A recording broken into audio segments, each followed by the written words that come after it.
"12 years ago, I was in the street writing my name to say I exist. Then I went to taking photos of people to paste them on street to say they exist. From the suburbs of Paris to the wall of Israel and Palestine, the rooftop of Kenya to the favelas of Rio. Paper and glue, as easy as that. I asked a question last year, can art change the world? Well, let me tell you, in terms of changing the world, there have been a lot of competition this year, because the Arab Spring is still spreading. The Eurozone has collapsed. What else? The Occupy movement, find a voice. And I still have to speak English constantly, so there have been a lot of change. So when I had my TED Wish last year, I said, look, I'm going to switch my concept. You are going to take the photos, you're going to send them to me, I'm going to print them and send them back to you. Then you're going to paste them where it makes sense for you to place your own statement. This is inside out. 100,000 posters have been printed this year. Those are the kind of posters, let me show you. And we keep sending more every day. This is the size. Just a regular piece of paper with a little bit of ink on it. This one was from Haiti. When I announced my wish last year, hundreds of people stood up and said they wanted to help us. But I say it has to be under the condition I have always worked. No credit, no logos, no sponsoring.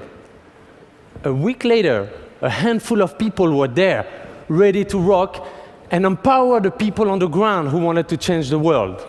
These are the people I want to talk to you about today. 2 weeks after my speech, in Tunisia, hundreds of portraits were made.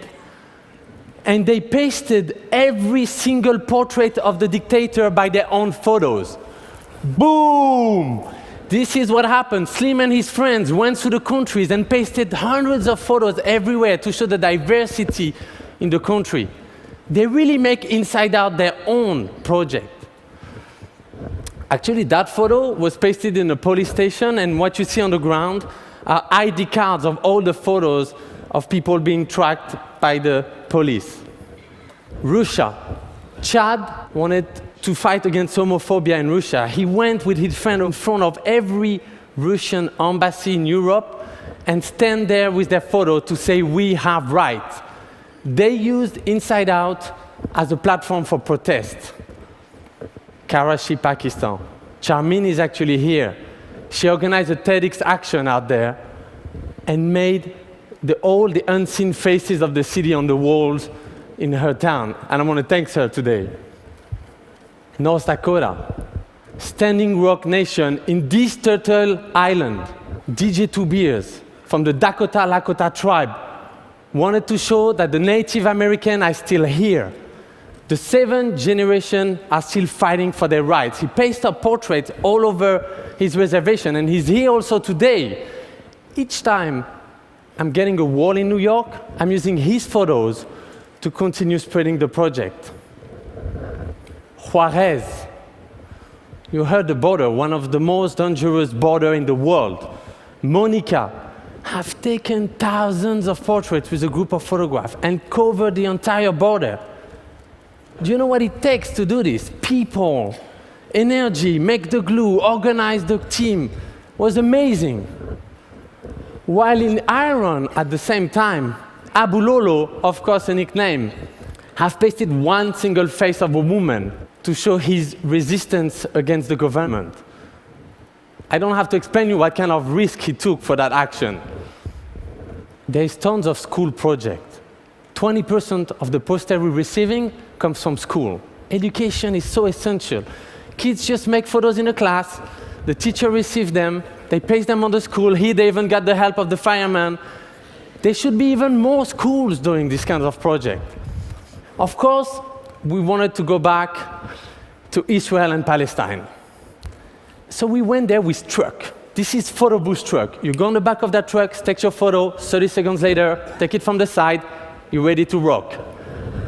Thousands of people use them, and each of them sign up for a two-state peace solution.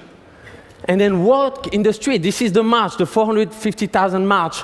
Beginning of September, they were all holding their photo as a statement. On the other side, people were wrapping up streets, buildings.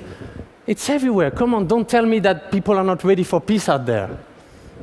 These projects took thousands of actions in 1 year, making hundreds of thousands of people participating, creating millions of views. This is the biggest global art participatory project that's going on. So, back to the questions, can art change the world? Maybe not in 1 year, that's the beginning. But maybe we should change the question, can art change people's life?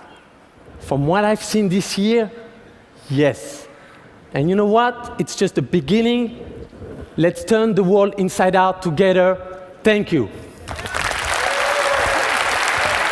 Thank you.